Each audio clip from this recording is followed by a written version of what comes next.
Well, there is general consensus among Philippine and US officials that our bilateral relations have never been better.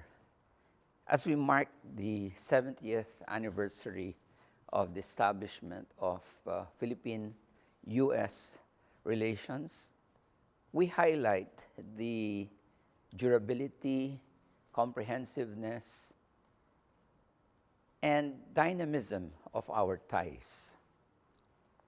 We've always been supportive of the rebalance to Asia-Pacific policy of the United States, as it is an opportunity to deepen further our alliance in various areas of cooperation. The Philippines intends to be a reliable and responsible ally. In the political field, our two countries continue to work closely together through bilateral, regional, and global frameworks to address issues of common concern. Just last month, the US and the Philippines convened the ministerial dialogue. We reaffirmed our commitment, that's both sides, reaffirmed our commitment to jointly address maritime security, climate change, and violent extremism, among others. Our defense and security arrangement has never been stronger and nor more focused. Our cooperation in the area of maritime security and maritime domain awareness benefits not only our mutual defense, but also actively contributes to the security and stability of the region. We appreciate the increase in the foreign military financing that we've received from the US government, as well as other forms of security assistance. For example, the Global Security Contingency Fund, and more recently, the Maritime Security Initiative. So we will continue to get more assistance from the US government. The recent approval of the EDCA will further strengthen our alliance, and this will help us in expanding further our capability, and it will also help us in our defense modernization efforts. In terms of the bilateral economic engagement, we also have expanded our relations with the US. We are the third largest trading partner of the US. The US is the second largest source of inward tourism, and the US is also the third largest in terms of foreign direct investments in the Philippines. The positive transformation of the Philippine economy as a result of the reform agenda undertaken by the government of President Aquino has made the Philippines a stronger and more attractive partner, economic partner of the US. We are also working together to see how we can expand our cooperation and derive benefits from the ASEAN economic community. We're also looking at regional trade pacts, for example, the Trans-Pacific Partnership, which we are not yet a member of, but we hope that with the support of the US and other countries that are presently members of TPP, we will eventually become a member of TPP. In the field of development cooperation, the Millennium Challenge Corporation Compact, or the board, selected the Philippines for a second compact. As you know, we will be completing the first compact in May, and that has helped our efforts in terms of poverty reduction, inclusive growth, infrastructure development, and battling corruption. We hope that this second compact will allow us to leverage on the gains that we have achieved in the first compact. This summit is a special summit as a follow-up of the elevation of the ASEAN-US dialogue relations into a strategic partnership last November. As you know, this was signed last November. It will focus on expanding cooperation to advance regional peace and security, as well as progress of the ASEAN region. There will be discussions on promoting entrepreneurship and innovation in the ASEAN economic community, and there will be an exchange of ideas on the regional strategic context.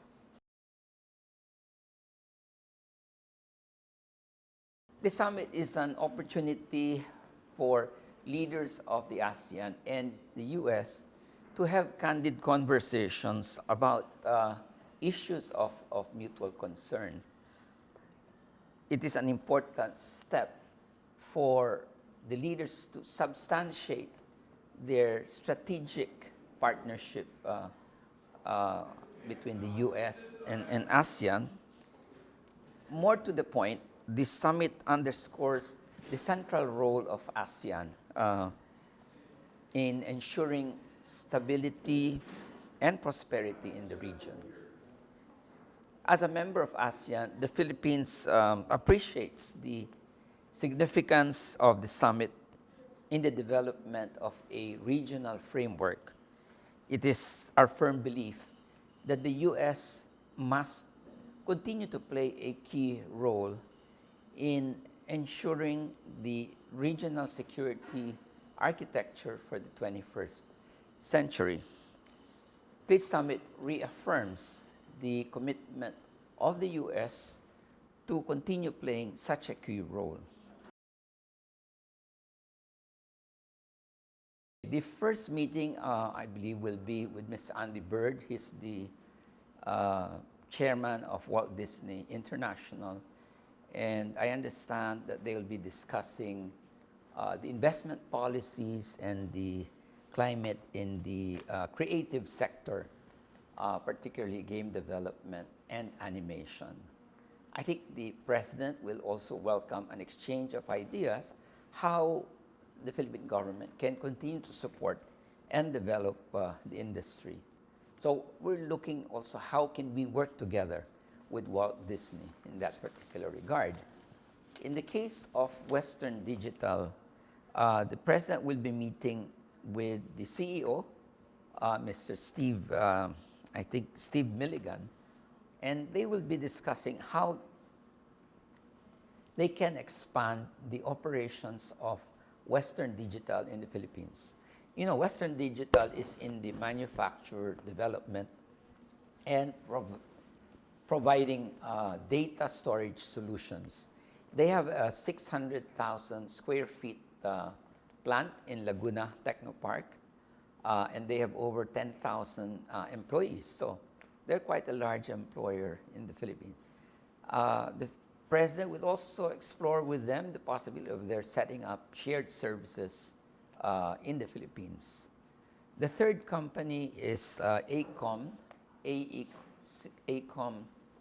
Enterprise Growth Solutions. He will be meeting with the group president, Mr. Michael Donnelly. And I think the president intends to find out from Mr. Donnelly how the government can help them in expanding the hiring and training of Filipino engineers,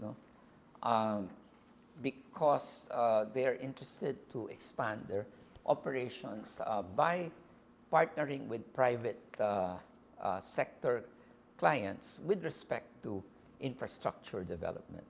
So those are the three major meetings, business meetings, which the president will have. The Filipino community is doing very well. As you probably know, we have about 3.4 million Filipino. But this is based on the status of 2010. So siguro mas marami na ngayon. No? Most of the Filipinos are in the California area, about 1.4 million, which is about 45% of the Filipino population in the US. The Philippines has been, over the last, 15, 16 years, among the top 5 countries with the most immigrants. No? In 2013, I think we were number 4. We are pleased to say that our Philippine immigrants, they speak English, so there's no language barrier. They're highly educated.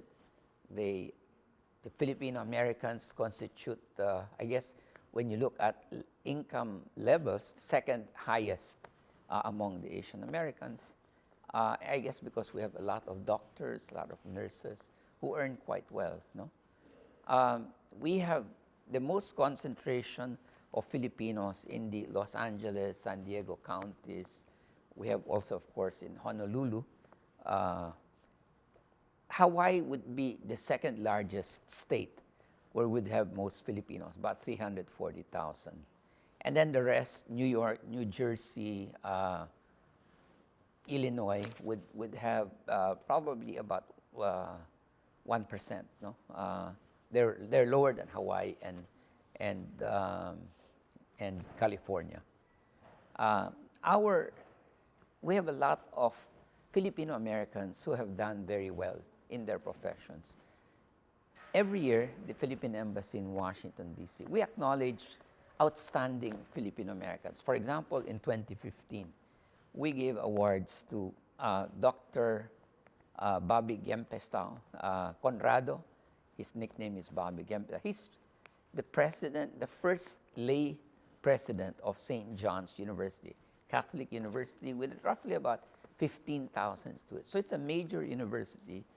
He's the first lay president because in the past they've always been religious. No? The second awardee was Rear Admiral Babette Olivar. She was one of the highest philams in the U.S. military. I think she's in the medical sector of the U.S. Navy. They these two exemplify excellence and dedication to their job. And this is why we have recognized them, because they also bring honor and pride to our nation. No? Our Filipino American, fortunately, we don't encounter too many problems, although some of them, of course, run afoul of the law. We're proud to say that we have among the lowest poverty rates among Asian Americans. So we have, most of Filipinos are well employed. We have very outstanding Filipino American in various fields. In Broadway, we have quite a number of accomplished entertainers. We have outstanding physicians who have been recognized in their fields. We have also lawyers, 2 Filipino American presidents, Bobby Gempestao and Dr. Gabriel Esteban of Seton University, another major university with about 10,000 students. An important part of our mandate in the embassy and in the consulates is ensuring that the rights of our workers are protected, that they are treated fairly, and that they are not subject to abuse or exploitation. We have had, of course, in the past some cases of trafficking, and we have assisted the victims of those trafficking cases, particularly in terms of providing them legal protection and legal assistance. We also have the obligation to protect the rights of our citizens. So one of those is the right to suffrage. In the past 3 years, we were very actively involved in the registration of our overseas Filipino voters. I think all the consulates and the embassy exceeded our targets in terms of registration. So we now have over 100,000 registered voters throughout the U.S., and our challenge is to get them to cast their ballot in May. So we're doing that. We're coming out with educational fora. we're also asking Filipino organizations to urge their members to exercise their right of suffrage. So everywhere I go around the US, I encourage them to be good citizens, to vote in the Philippine elections if they are qualified, as well as in the US election, because this year is also going to be an election year for the US. Well, our kababayans are always excited when the president pays a visit. He was in LA before, but again, any opportunity they have, they like to come. I'm pretty sure that the ballroom is going to be jam-packed with our kababayans. And my message, of course, to the president is that our kababayans in the US and I are looking forward to welcoming him once more to the United States. We'd like to wish him a successful visit. And we want to congratulate the president for the outstanding accomplishments of his administration. Most importantly, the restoration of faith and confidence by the Filipino in our own country. I think the president really deserves a lot of credit for that, and we want to thank him and congratulate him. And lastly, we'd like to, on behalf of the Filipino and Filipino-American community here in the US, thank the president for his selfless dedication to his job. He has made us very proud to be Filipino, and we thank him for that. So, to the president, we say, maraming salamat at mabuhay po kayo.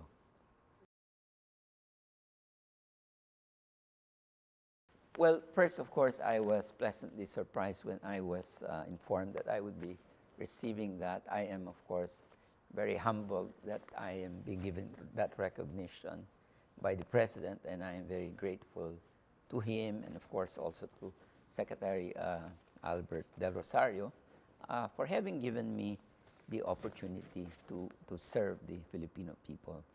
I never had any plans to join the Foreign Service of the Philippines because I had retired from my job at AIG in 2009. But when Secretary De Rosario came and asked me if I was willing to serve, I said immediately yes, but I had to get the approval of my wife.